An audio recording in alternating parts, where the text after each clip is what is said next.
Hi everyone, I'm Eva at propertyfinder.ae and it's my pleasure to introduce you to Daniel from Lux Habitat, who's our Outstanding Agent of the Month award winner. Welcome, Dan. Thank you very much, Eva. Congratulations. Thank you for the award. I'm really honored. Well deserved. Such a pleasure. Thank you.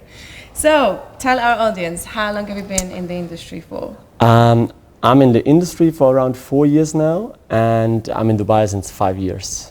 And which areas do you specialize in? I'm not really specialized in an area. With Lux Habitat, we're focusing basically on the 3 to 5% top of the market. So I'm focusing on upgraded apartments in good areas. So I'm mostly working in the hotspots like downtown Dubai, Marina, Palm, JBR, like where the people want to be, seafront living. Why did you decide to become a real estate agent? I've always been a salesperson, so I always worked in sales. I started with jeans. I've sold Subway sandwiches. I was a car seller. I sold myself as a DJ, where I traveled for like 7 years the world, and so selling was always in me. And when I moved to Dubai, one of my friends, he was asking me like, "Hey, why don't you try real estate? It would fit you. It would suit you." And I tried it out, and I got very quickly relatively successful, and I loved it. And immediately it was like tasting something new. It was a fresh wind, and it was really cool, very exciting, very fast paced, very like you have to be on top of your game at all the time. That's what I like. I'm very easily bored, so real estate obviously doesn't give you the time to relax. That's what I like in this industry. How would you describe the current property market? The market, I have a motto which is like the market is always as good as the agent. So I think if you're just sitting around at the moment waiting for your phone to call, if you have nice listings, that's good. But if you're just still sitting around and do nothing, then nobody will call you and you won't be busy. So I think you have to be very proactively. You have to call other agents. You have to, now with social media, we can spread WhatsApp messages out to thousands of people with one press on the phone. I've seen your Instagram profile. It's very impressive. Well Thank you very much. Thank you very much. So I think nowadays with all the tools that we have, like if you're not busy in the Dubai real estate market, you do something wrong. And so my market is good.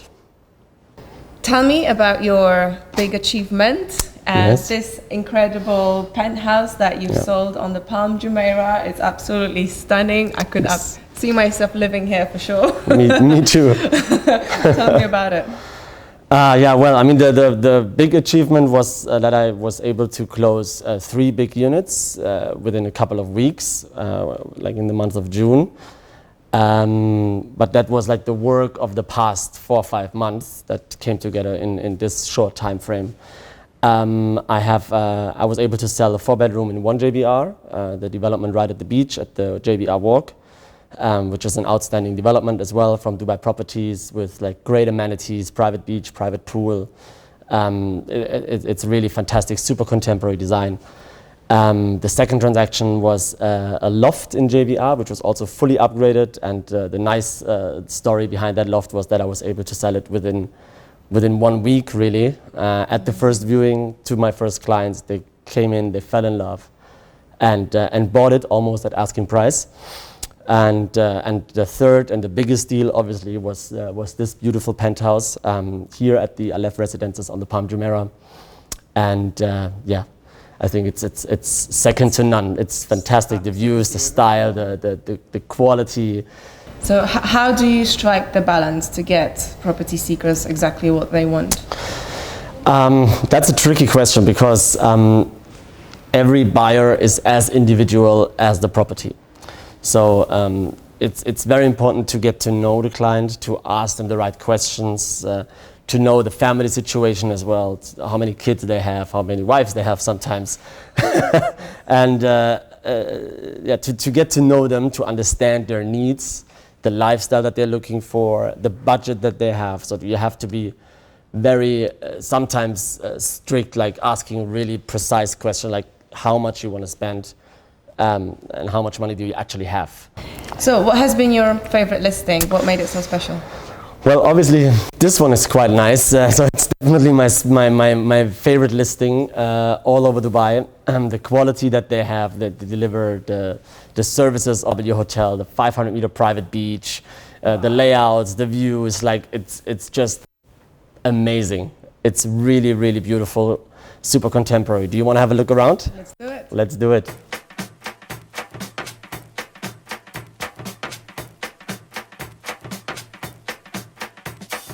Clap your hands and you swing out wide.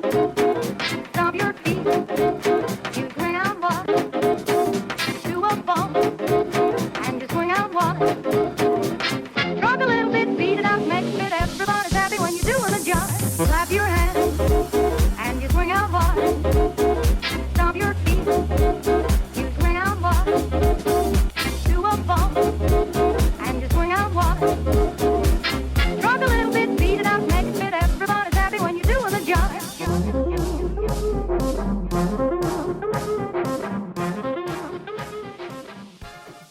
How many units are in here? So Aleph Residences is only 104 units. Okay. All of them are like considered as penthouses, penthouse apartments. The minimum size that you're getting here is around 4,500 square foot, and then yeah, the duplexes are obviously like much bigger. So any words of advice for someone looking to sell the property in Dubai?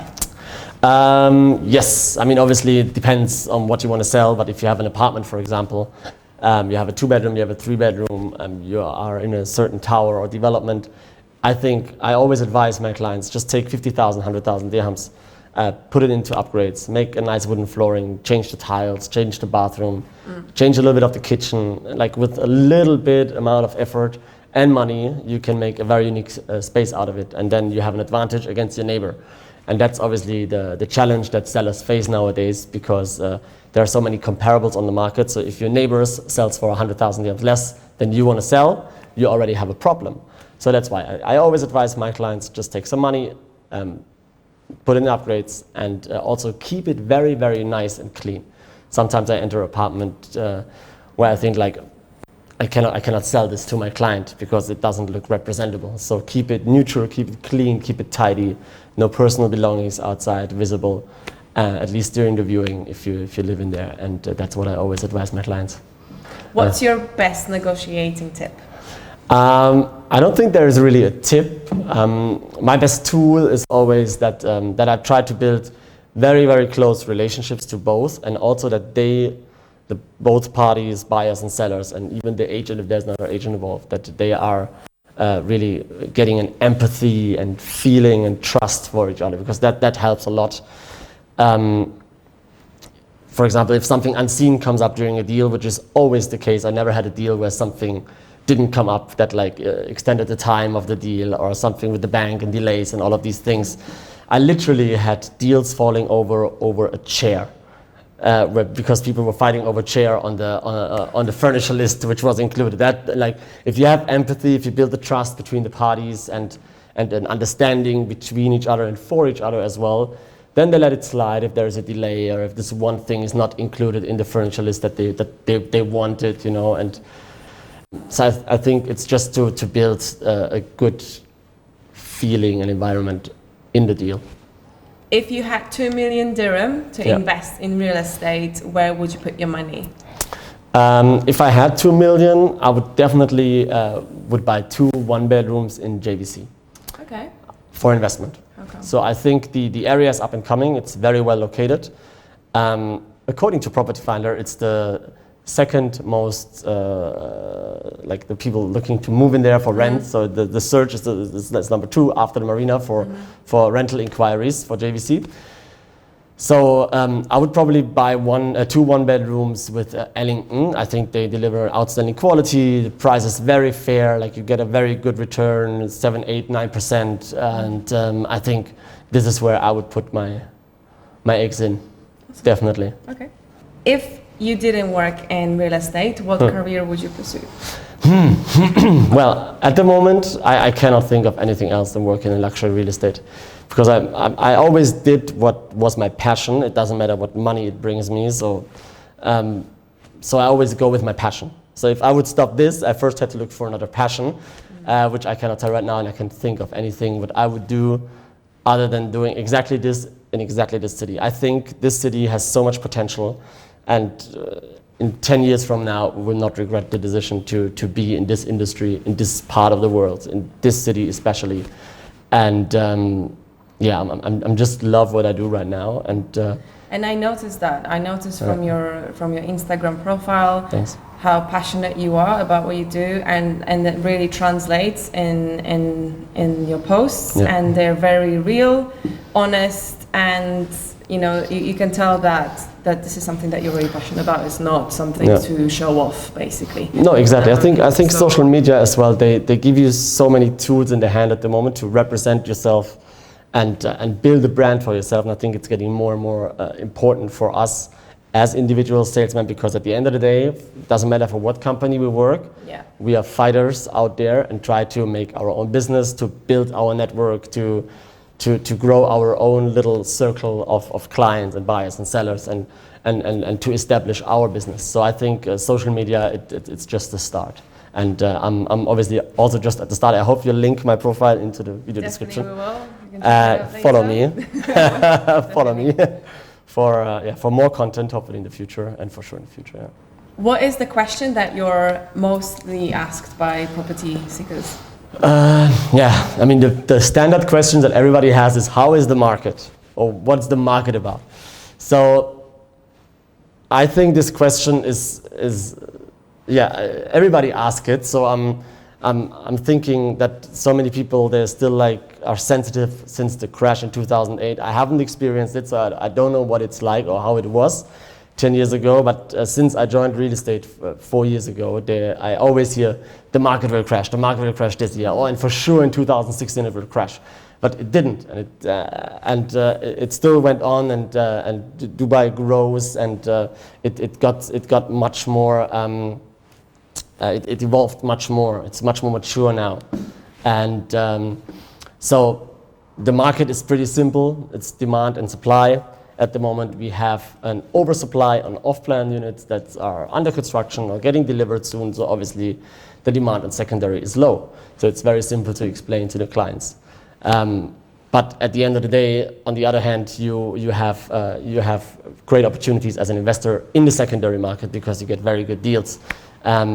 So I think the market is doing really well, and I always advise my clients, trust it. It will come back for the secondary, because now all of the launches have been done.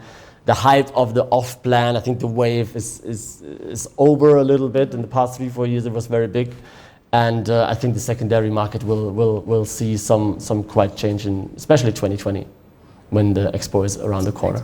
Okay, looking forward to that. Yeah. And the last question: how big of a role does Property Finder play in your day-to-day role? Actually, very big, and that's not a lie. That's the only platform I use, because I think it's a quality listing, so I can compare my listings to the rest of the market and advise my sellers to lower the price or to adjust left and right. So it's a very helpful tool, because we can 100% rely on that the listings are real, that the agents behind that are real and verified and double and triple checked on, and because the last thing I need in my business are false information, and that's why Property Finder is the only platform I really go on, and that's not even advertising, guys. That's reality. I'm glad to hear it. Thank you so much. Definitely. Honestly, Thank you very much. It's been a pleasure meeting you. Yes, thank you very much. Thank you for showing me around. Yes, I think it was quite nice to do this here. Stay. But thank you so much. Honestly, it's been Definitely, such a my pleasure. My pleasure. All Thanks. the best. Thank you very much. For the rest of the year, and all the successes, and Thank you very much. hopefully more achievements like this. Hopefully, I'll let you know. Yes. Thank you so much. Thank you very much, and thanks for your word. Thank you. Clap your hands and you swing out. So, do you have what it takes to win next month? Click on the link below the video to apply, and we hope to hear from you soon.